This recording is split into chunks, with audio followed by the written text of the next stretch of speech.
Welcome back to True Democrats. This is November 5th, 2 days after our general election here in the United States, 2020, and we still do not have an official president-elect or re-elected Donald Trump as president for the next 4 years, although we are moving closer to that decision. Arizona is kind of moving away from Donald Trump, heading toward Joe Biden as it stands, although we still got a lot of counting in Arizona to do. Georgia is heading toward Joe Biden as well. So that's moving. But we still do not have concrete results and may not know for the day. And it is still quite depressing that it is this close. But once again, I find that the Democratic campaigning across this country in the Senate races and in the general election for president is just poor and bad. And I think they're sticking with everything else. But everybody will tell me, but Joe Biden, he'll win the election. He'll be in the White House. Well, that's all and good, but he's going to have a heck of a time governing this country if he does not have a majority in the Senate, which he will not. The only thing we can hope for now is that we have a 50-50 split and we have Kamala Harris as the vice president will be able to vote on that split, which helps the economy. It helps the budget. The Democrats will have there's two reasons why that's good, but it's not great. It's good because we will have the upper edge in a budget battle. You don't need a majority, 60 votes, to get the budget up on the floor to vote for. You just need a majority. And the Democrats will have that with the vice president as the tiebreaker. So the budget will have some sort of pressure on, will have some sort of advantage. The other is that we will be in control of what comes to the floor.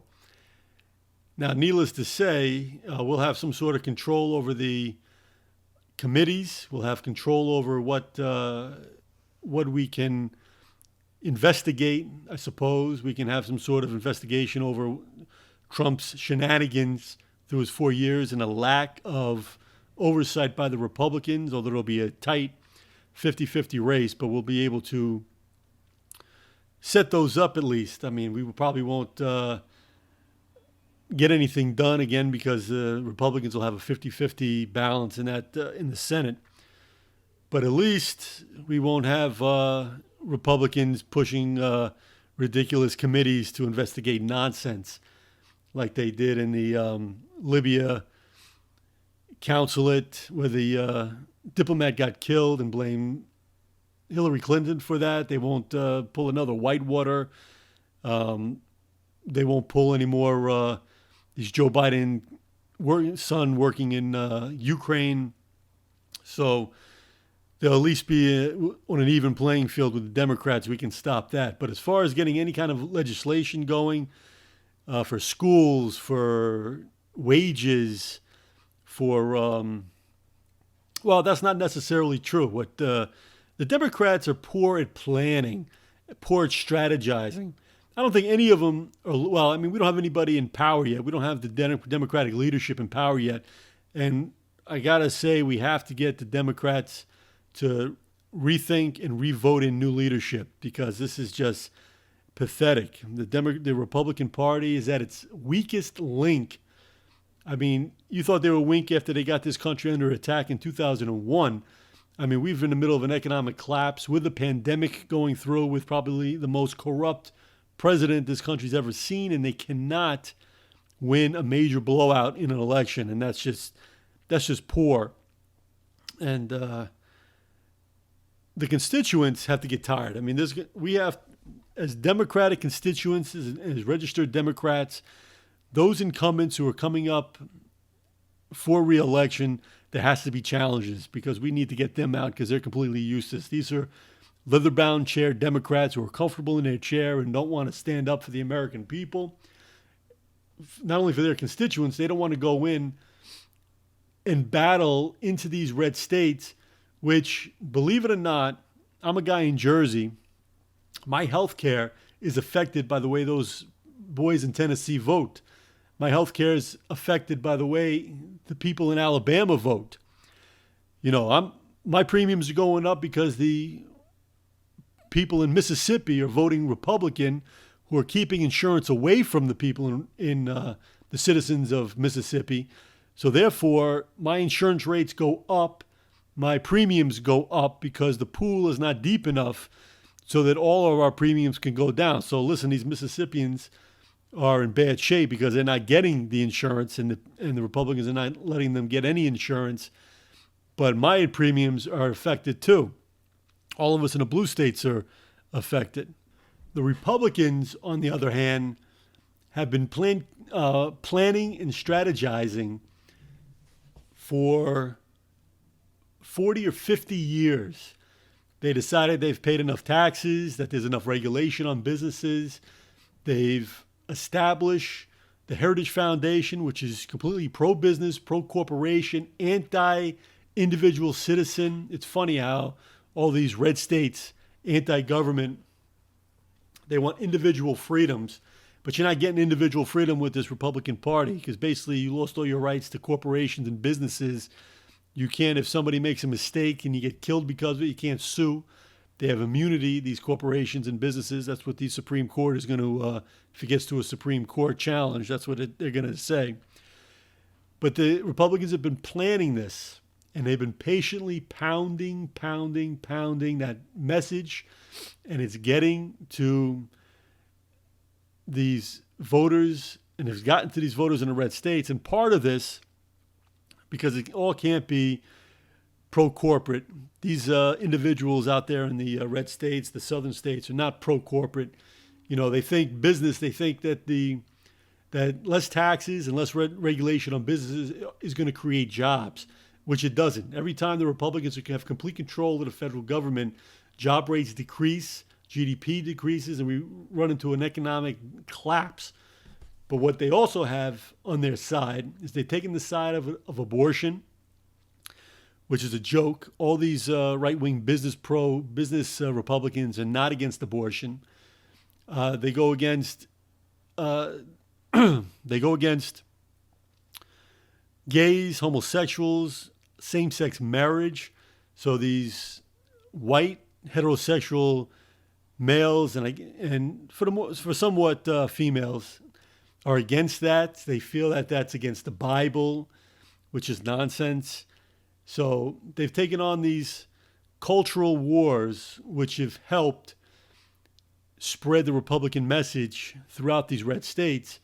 But that's not the primary. The majority, the engine running the Republican Party could care less about same-sex marriage, could care less about abortion, could care less. Well, I think they're pretty racist also. I think they don't want any competition. They don't want blacks or Latinos competing for them in business or in these corporations. That's why the corporate culture has not changed much in the 20 years that they've even talked about. Now they call it the cancel culture. The cancel culture. They call it the politically correct culture, which in essence is telling these right-wingers that no, you can't talk bad, you can't demean other races, you can't demean homosexuals, you can't demean people who are less fortunate, people with disabilities.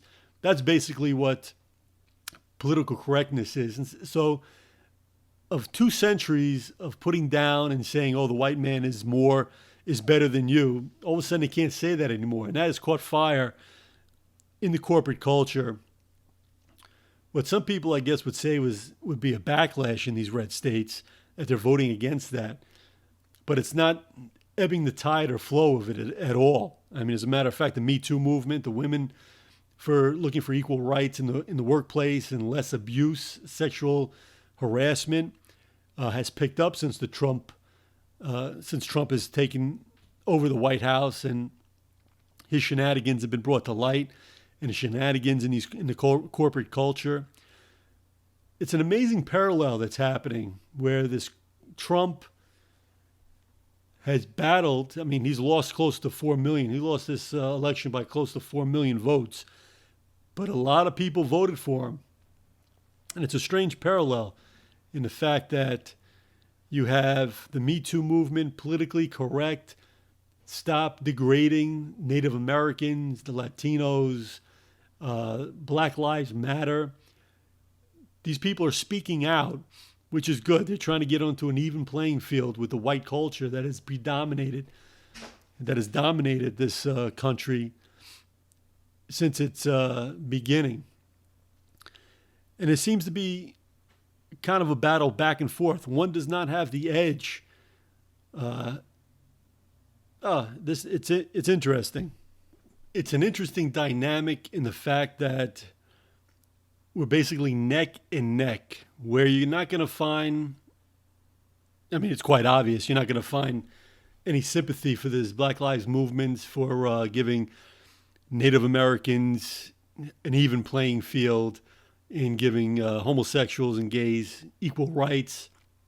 You're not going to find that in these predominantly white states, which have overwhelmingly voted for Trump. Idaho, Oklahoma, Tennessee, Kentucky. But you have the advantage in the fact that the Democrats support the foundations that were a major foundation in the early 20th century: Social Security, Medicare, healthcare, school system. You know, it blows my mind that the Democratic Party did not emphasize school and teachers in Tennessee and Kentucky and Kansas. I mean, 2-3 years ago, they were having protests and walkout and labor disputes because those states just diminished the amount of money for their school systems. And the teachers were fed up. The teachers don't get the right pay. And the Democrats didn't even use that as an issue in these areas. The Democrats have failed to strategize, and they're going to come up with new leadership. I hope they come up with new leadership. I mean, there has to be an outcry for changing the guard in the Democratic Party, and they have to start strategizing, and they got to go into these red states and don't be scared. And they got to do it, these grassroots movements, based on education. Again, they got health care, but they have to start. The energy thing is also in these rich oil states and in West Virginia. Those are Democratic in name only, but they vote conservative. But you got to get the coal company. You have to try to get the coal companies, or the people who work for the coal companies, the miners, not only unionized so that they get either a piece of the pie, they can get full coverage, but also get them out of the coal companies so their health benefits go up, meaning physically. I mean, these guys have such lung disease, it's disgusting. And to move and to try to get this state and all these oil-dependent states to move into cleaner air, you have to have a policy. You have to have a strategy. You have to form the phrases and the rhetoric to connect with these voters and to try to change. They should have done that. I mean, this was the time to do it, but you're going to have to start climbing up a tougher hill.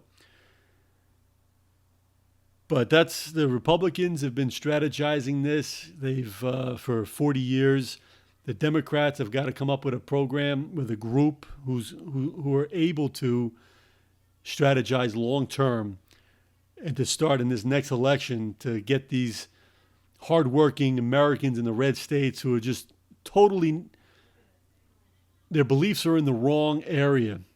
And for some reason, they allow these Republicans to keep their wages down and their health care away from them. That's why this election was quite depressing. Now, along the same track, something scares me big time with Joe Biden as president of the United States. And it's the same trap. I don't know if it's trap or maybe just a lack of knowledge or a lack of understanding whose team you are on. But Joe Biden, I hope, does not take the same route as President Obama, where the Republicans who are going to, now Joe Biden is in the White House, the Republicans are going to care about the deficit. That's going to be their main thing. and this is an old record that they keep playing, and the Democrats keep falling into the same trap. They're going to say, we got to get the deficit down. So what do we have to do? We have to stop spending. Again, I think I said this in the last show. The Democrats keep playing with the Republican rules. No, we can bring the deficits down, but it's not spending that we have to cut. We have to start getting tax money in here. And that means the corporations, the businesses, the millionaires, billionaires have to pay their taxes and dues to this country. That's how we're going to keep the deficit down, and that's how we create jobs. But for the Democrats are so scared of this tax issue that they go and they play along and they get in the boat and they take the Republican tide with them. They let the Republican tide take them wherever they want to, where the Republican want to take the Democrats. And so President Obama is negotiating with the leadership of the Republican Party to cut our benefits and to cut our pay and Social Security and raising our age. And yet Social Security and Medicare is what we pay into. And the Republicans call that entitlements. That's not entitlements. Entitlements is when tax money goes to support these million-dollar business corporations. That's an entitlement. And that's what the Democrats have got to focus on and have got to attack. They need an issue for these 2 years before the midterm elections that they can go solidly with strong ammunition into these red states and to say, listen, this is what we're doing. We're trying to get these corporations to pay their taxes so we can get Americans hired to fix the infrastructure for this country. The Republicans don't care about the infrastructure of this country. The Republicans don't care about basically this country. They care about the millionaires, billionaires, and corporations not paying any more money than they have to. They don't want to pay any money, I guarantee it, back to this country. I mean, it's amazing. How did President Trump get all these votes and he did not pay any taxes to this country? I mean, that's another theme we have to come up with. Whatever happened to sacrifice for your country? Whatever happened to everybody putting in tax money so that this country can get stronger? But that's who we're dealing with. We have to know who we're dealing with, and we do know who this Mitch McConnell is and how he is going to operate. This Mitch McConnell is America's little Stalin. I mean, he is a gunslinger. He's got the nerves of a gunslinger, and he's got the face of a poker player champion. And part of his strength is that he does not care what people think about him. If people call him an American or anti-American, he just does not care. He is strictly focused on the goal. And the goal is immunity for the corporations and businesses, no paying taxes for the millionaires, billionaires, and corporations, period. And that the corporations can do anything they want in order to make as much money as they can. That's what the corporation is, and he makes sure that they run free. When Obama had 200 seats open for the federal judgeship, McConnell wouldn't let one nominee be up for a vote or a hearing or anything else for 2 years. At least 2 years, maybe more. So a lot of their businesses, court businesses, weren't able to get in front of the court because there wasn't enough justices. But it didn't bother O'Connell. The operation of this country is not what concerns him, and he could care less if you keep mentioning it to him, which tells you something about him. He's got nerves of steel. And of course, again, I'll mention it again, the business of this country is not important to him. It's corporations and businesses. And he filled it during the Trump age with these corporate lawyers that now support businesses over people, corporations over individuals. And we also know, talking about nerves of steel and focused, is that when Obama got elected, he came out and said it. I mean, he wasn't even shy about it, that his job is to make President Obama a one-term president. And he did all he can to slow up the Obamacare, to try to derail it. He did everything. So Joe Biden has got to see this and know who Mitch McConnell is. You cannot negotiate. If you're negotiating with him, you better make sure that you better make sure that you are, if you're going to negotiate with Mitch McConnell, two things. Number one, you better hold on to what the Democrats believe in and don't give it up. And that's Social Security and Medicare. That's not negotiable. That's not on the table. Don't mess with that. Joe Biden has got to see that. That's how his attitude has got to go into these negotiations. Number two, the only way to negotiate with Mitch McConnell is to get rid of his role in power. He's got his hands on the reins of power, and you got to take that away from him.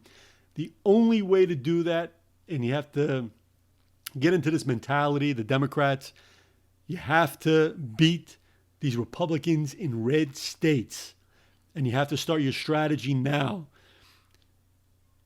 Joe Biden has got to start leading the Democratic Party in a way to get policy that can break the stronghold in the Republican Party.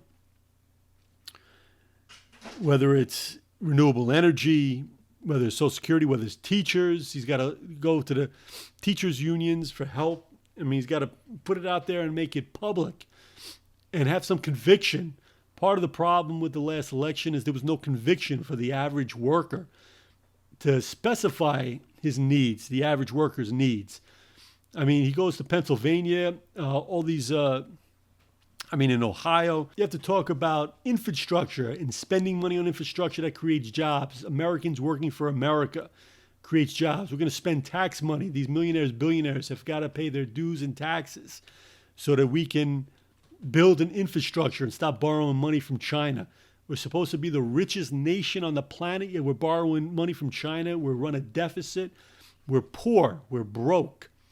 But what we can do is we can rebuild this infrastructure. Americans working for Americans. We have the steel industry that we can pay to steel in Ohio, in Pennsylvania, in Michigan, in Kentucky, in Tennessee. Get these mills working to build infrastructure throughout this whole country. You have to specify where you're going to get the jobs. You have to talk to the people in these states. Did he go to Kentucky miners and talk to the Kentucky miners that Mitch McConnell won't even talk to?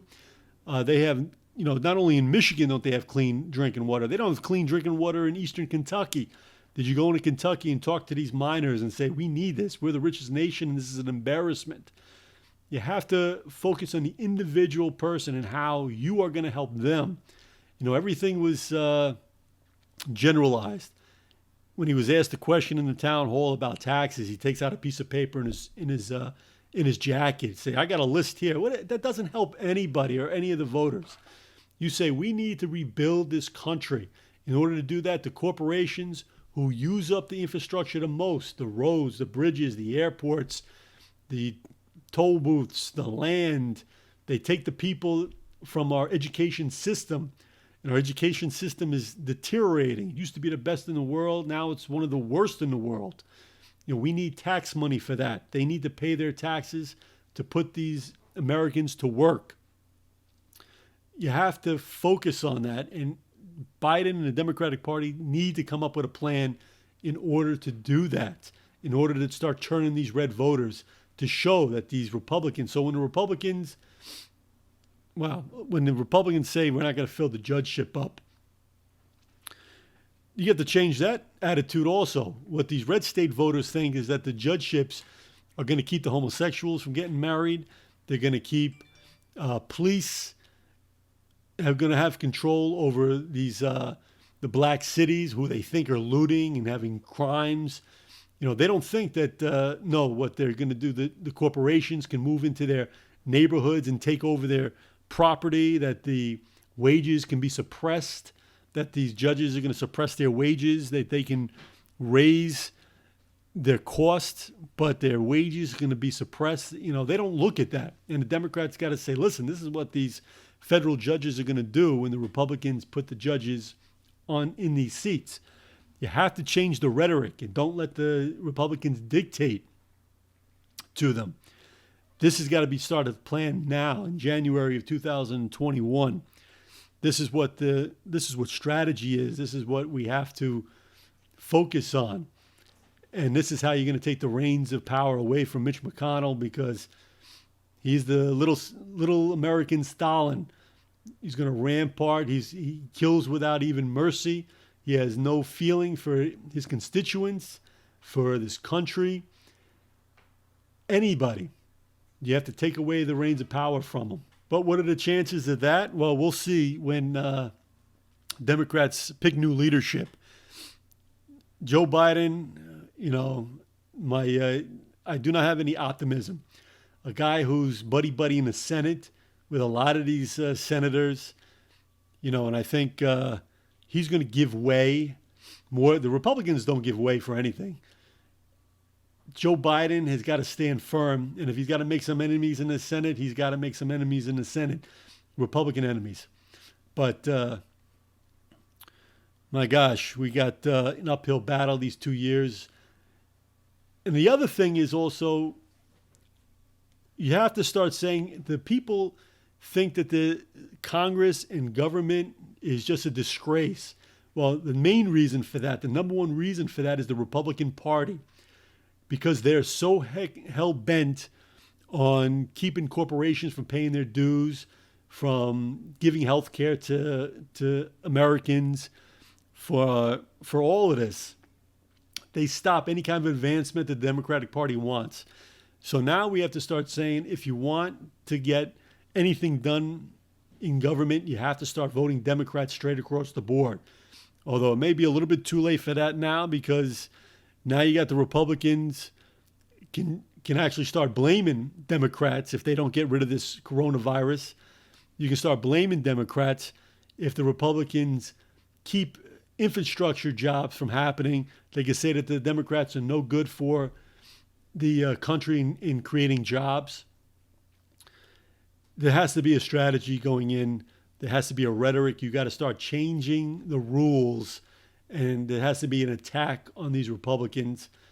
That's what the new Democratic leadership has got to do. This is Adam Carr signing off again for True Democrats. I thank you for listening and spending your time with me.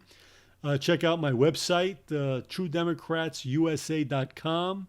If you'd like to contribute to the show, please hit the contribute button here at anchors.fm, True Democrats. We'd appreciate it tremendously. And let's keep the faith. And until next time, again, this is Adam Carr. Have a great day, and let's go Democrats. Thank you again.